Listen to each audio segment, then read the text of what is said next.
I really kind of want to talk to you about your 99 county tour. You just hit your 98th county. What does it mean to be this far along and so close to completing the 99 counties? Well, it's exciting, but this is the way you're supposed to do it in Iowa. I think Iowans want you to show up and ask for their support.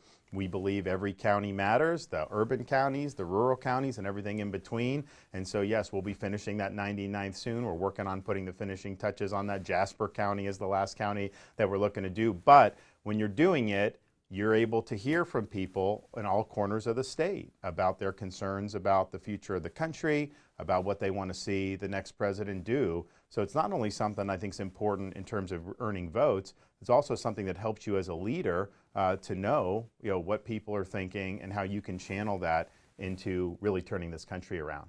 And going into the process and the strategy of doing the 99 counties, why did you want to do that? And what led you to make that decision on why that is an important part in this campaign process? Because I think it's a tradition in Iowa, starting with Senator Grassley, and we want to make sure that, that we're doing it the right way. I think in Iowa Caucus in particular, it does put a premium on candidates showing up and meeting people.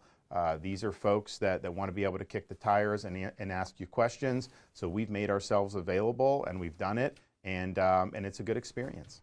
And I know some Iowans say that in Iowa it could be a race for second. So why do you believe it's not?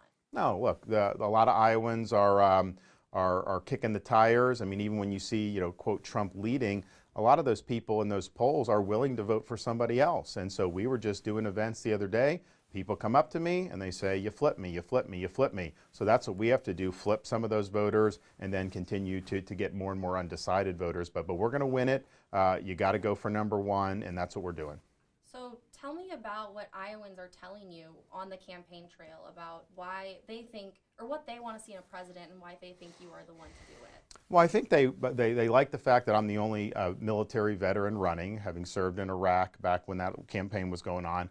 I think they like the fact that my wife and I, have 3 young kids, and so we're parents and we're dealing with all these things that a lot of Iowa parents are dealing with, and so that's a very important component to us. They appreciate the fact that as governor of Florida, I delivered on all these things, all the things Republicans have been talking about for years and years.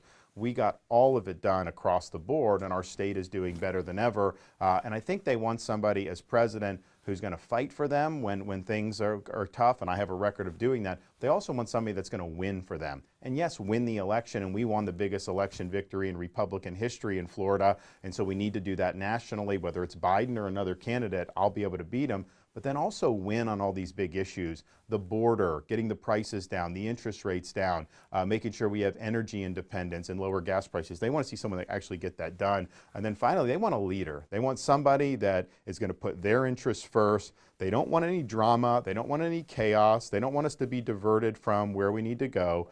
We know what we need to do to turn this country around. They want a focused and disciplined president that's going to do it. And I do think they understand you need somebody that can serve 2 terms, and I'll be able to do that.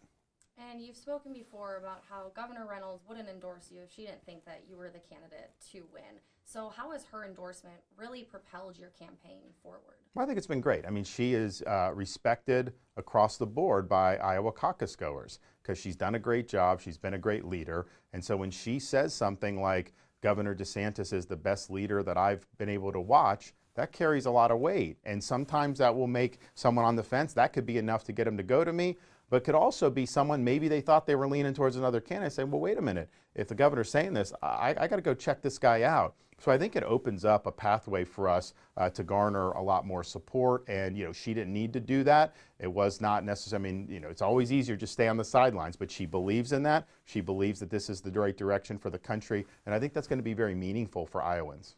Have you heard from Iowans specifically who have now really rethought their decision after her endorsement? Yeah, there's definitely been people that were either on the sidelines or leaning another way, said, well, when the governors come in, now I'm for you. So it's been good. And we're weeks away from the caucuses. So what can we see from you leading up to the caucus, and what is a message that you want to send to Iowans as they go into the holidays and start thinking about who they're going to caucus for? Well, it all boils down to, I'll be a president that's going to fight for them and their values. I'll be a president that's going to win for them and win for the country, and I'll be a president that will lead this country's revival. I'll get the job done. It's not about me. I can take all the hits and people can come after me, but it's ultimately about Americans, Iowans, people throughout this country and the future of this country. And as president, I will get the job done and I will not let them down. And Iowa's a little different in terms of it all comes down to who shows up to caucus. So how confident are you that Iowans will show up for you, and why should they show up for you? Well, we've got a lot of enthusiasm, and we've got a great organization that's been built out on the ground, probably the best at this point in the caucus that anyone could remember, and that's really important. I mean, you have a precinct captain. They know who the caucus goers are in their precinct. They can talk to them. They can make sure our supporters come out. They can try to flip supporters from other candidates or undecided to us. So I think we've done a really good job on that, and you're right, a caucus is not like a normal election. You can't just send in a mail ballot. You can't just vote and then leave. You're there for a process. Although I have said, as governor of Florida, when you get into like January 15th, normally if I want to see people from Iowa, I just go to Fort Myers and Naples because I got so many people vacationing. I've told people, don't vacation until after the caucus unless you want to fly back, or maybe we can petition the Republican Party of Iowa to allow us to do a satellite site, a caucus site in Southwest Florida, but I wouldn't hold my breath on that one. And the main message that you're sending across to Iowans, I know you've spoken a lot about your experience that you have and what you've done in Florida. So how are you going to take that and kind of let that momentum bring you into the caucuses and primaries and election night? Well, look, it's all about, right now this country needs leadership. And we've demonstrated leadership in Florida, second to none. That's what we need in the White House. Somebody that's going to lead this, that's going to deliver what we need for this country, and there's going to be fighting for the American people. I mean, you know, I look at the border, people coming in by the millions, fentanyl coming in. These elites in D.C., they don't give a rip about that. They're just letting it happen. I care about all this stuff. I care about people outside D.C. who are working hard, trying to get ahead, and they're just getting beaten down by these terrible policies. So help is on the way, and I'm going to deliver.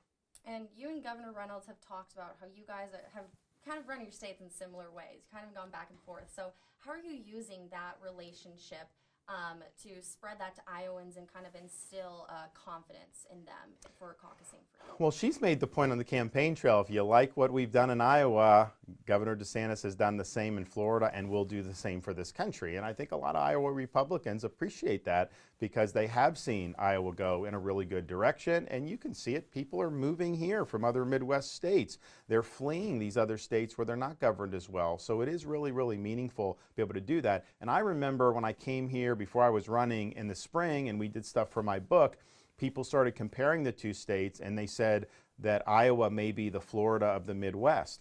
But then I started watching what Iowa was doing, and I told Kim, I said, you guys are doing so much, you know, maybe Florida is the Iowa of the Southeast. And I know you said earlier in the campaign trail you would consider Governor Reynolds as a vice president candidate. Is that still an option, and how do you see this relationship continuing on? Well, I've said she would be qualified for all those positions that people talk about, that or the cabinet or anything. So that's clear. Now, she does love her job here. She's doing a good job. She's not asking or angling for anything, I can tell you that. She just believes that I'm the guy to be able to turn the country around.